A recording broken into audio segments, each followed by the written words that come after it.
Correct. 2 டீமோட அப்ரோச்சும் கொஞ்சம் டிஃபரெண்டா இருந்தது. ஏன்னா இவங்க வந்து 4வது ஓவர், 5வது ஓவர்லயே ஸ்லோவர் ஒன்ஸ் போட ஆரம்பிச்சாரு ஜேமிசன்லாம். சோ அத த்ரூ அவுட் அவங்க பண்ணிட்டாங்க. இன்டு த விக்கெட் ஸ்லோவர் ஒன்னு. ஒரு மிஸ் என்னதுன்னா அவங்க ஹர்ப்ரீத் பிரார் எடுக்காதது. ஐ திங்க் ஹர்ப்ரீத் பிரார் நல்லா போட்டிருப்பாரு இந்த பர்டிகுலர் விக்கெட்ல. அண்ட் போன மேட்ச் வந்து மும்பையோட லீடிங் பேட்டர்ஸ்லாம் வந்து லெஃப்ட் ஆர்ம் ஸ்பின்னர் கிட்ட அவுட் ஆனாரு, இன்க்ளூடிங் சூரியகுமார் யாதவ்ன்றப்போ அவர் இல்லாதது ஒரு மிஸ் தான். பட் செஹல் கடைசி ஓவர்ல அவரோட விக்கெட் எடுத்தார், சூர்யாவோட விக்கெட்.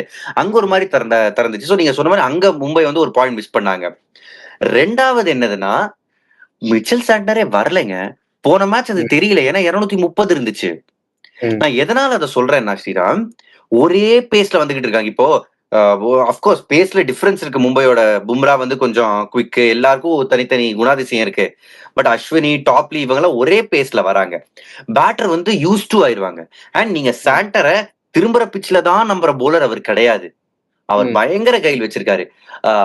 ஜாஷ் இங்கிலீஷும் இவரும் விளையாடுறப்ப 2 ஓவர் கொடுத்தாங்க. ஏன்னா இங்கிலீஷ் போன மேட்ச் சாண்டனர் வெளுத்தாரு. பட் இங்கிலீஷ் அவுட் ஆனதுக்கு அப்புறம் வதேரா ஒரு லெஃப்ட் ஹேண்டர் இருந்தாலுமே சாண்டர் ஒரு ஓவர் பாத்துருக்கணுங்க.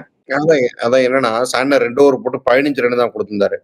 இந்த மாதிரி ஒரு கேம்ல கொஞ்சம் க்ளோஸா போற கேம்ல சாண்டர் நல்லா போட்டும் 2 ஓவர் மிச்சம் வைக்கிறது அப்படிங்கிறது ஒரு சின்ன கிரைம் மாதிரியே தெரியுது.